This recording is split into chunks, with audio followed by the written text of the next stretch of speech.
सीतामढ़ी मटिया जिला सीतामढ़ी।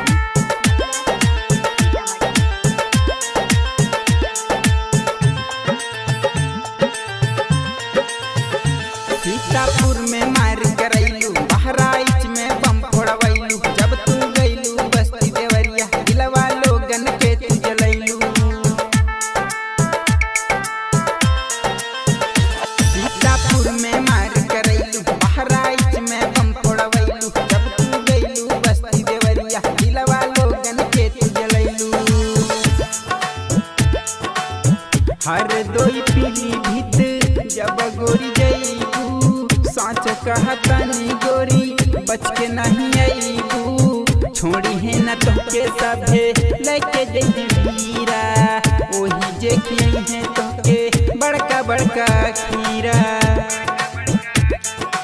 जिला शाहजहांपुर बहुते रंगीला है, दिल्ली से दिलवाला खीरी जिला है।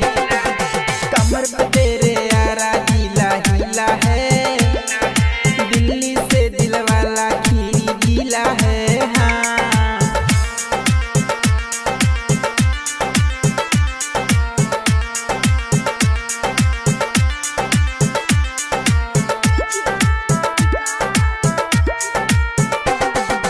मटिया जिला सीतामढ़ी मटिया जिला सीतामढ़ी।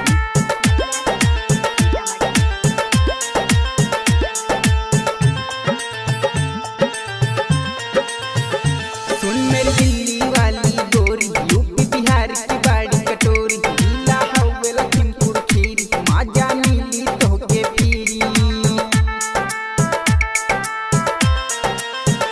सुन मेरी दिल्ली वाली गोरी, यूपी बिहार की बाड़ी कटोरी, जिला हवे लखीमपुर खीरी, माजा मिली तोहके पीरी। आगरा में घाघरा पा मार करवैलू, झांसी में झलकौआ नरी देखैलू, लहंगा लखनऊआ पा करैलू बवाल हो। तोहरे चलते आजमगढ़ में लोग बाबे मार हो। अरविंद लखीमपुरिया का मन गीला है, दिल्ली से दिलवाला खीरी जिला है। कमर पे तेरे यारा पटना हिला है, दिल्ली से